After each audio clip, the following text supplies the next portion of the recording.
Hello world, this is Michael Glick with Black Bear Leather coming at you from the Facebook studios in Washington, D.C.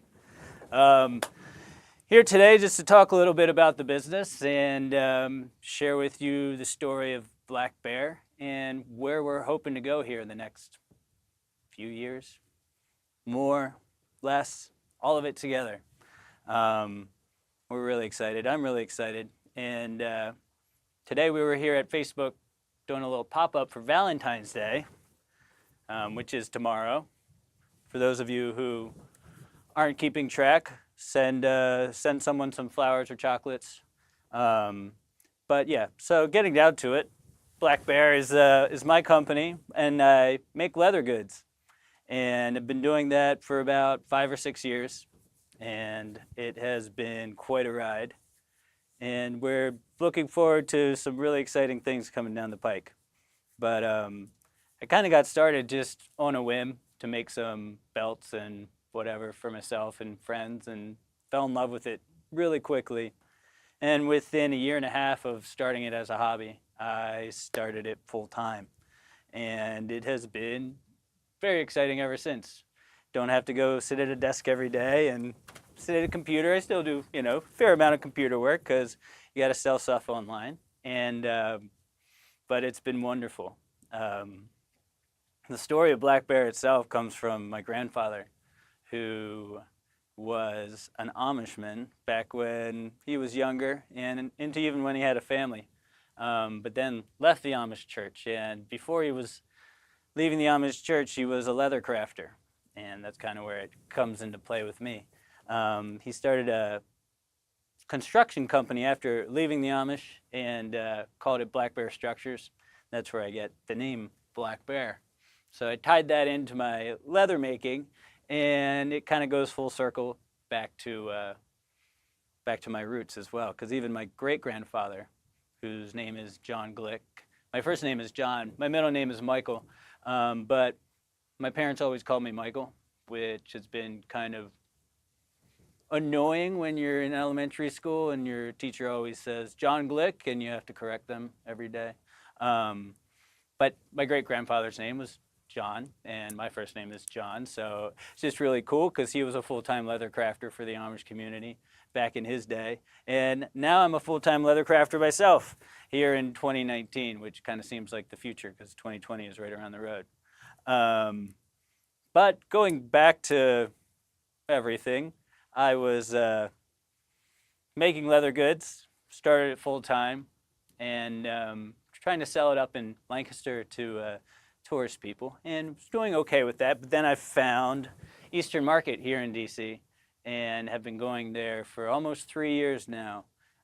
Almost every weekend, outside of January and February, I've pretty much been there just about every weekend of the year since June of 2016. I think that is the date that we kind of started going there, and it's been amazing ever since. So Washington's kind of my retail home base, and I make everything back where I live in Lancaster, Pennsylvania.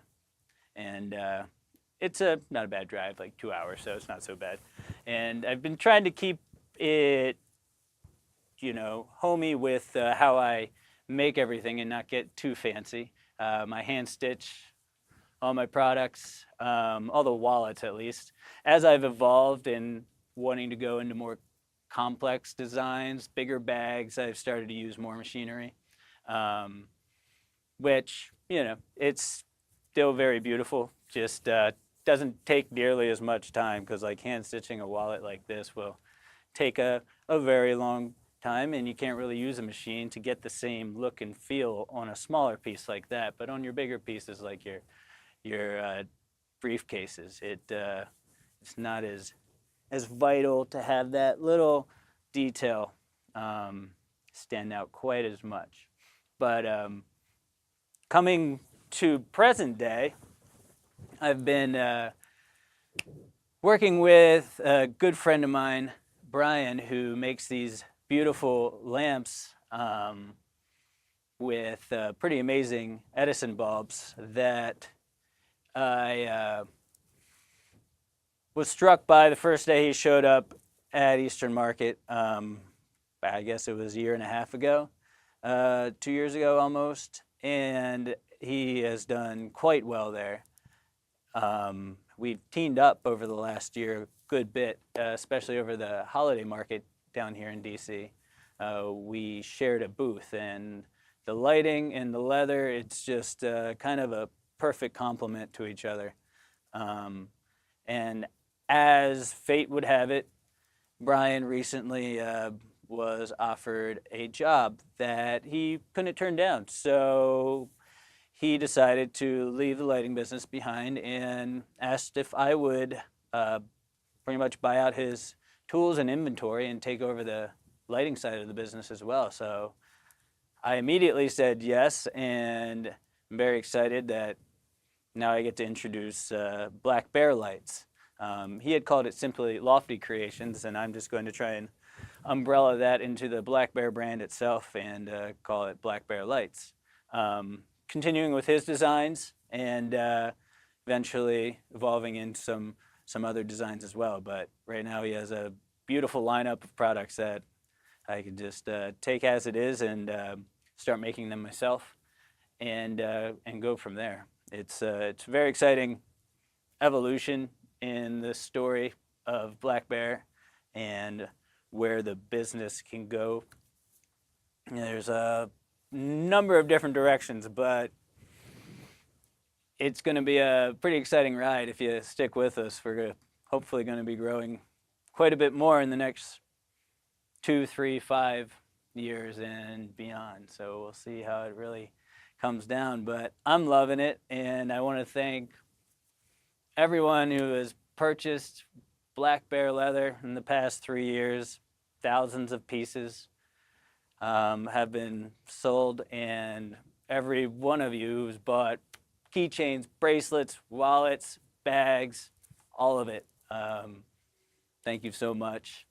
We did a Kickstarter last summer, which was also a pretty big success. We raised over $16,000, and thank you all for all of your support. It means the world to me that I'm able to do this for a living and that I get to keep growing this business and finding new avenues like the lights here to take the business into. We'll see. Anyway, I want to thank you all for tuning in, watching the video, and following along through my meandering thoughts on the business. And thank you to Facebook for having me here. Just want to let you know that, honestly, using Facebook advertising up at Eastern Market, I can target literally within half a mile of one geographic location, and I can narrow that down to different demographics to kind of focus on what I'm trying to sell more of that day. And it's actually been very productive for me. I've gotten a lot of positive feedback from people that have come by, and it's been like, yeah, I saw you on Facebook, I saw your ad, and that's why I'm here. So thank you.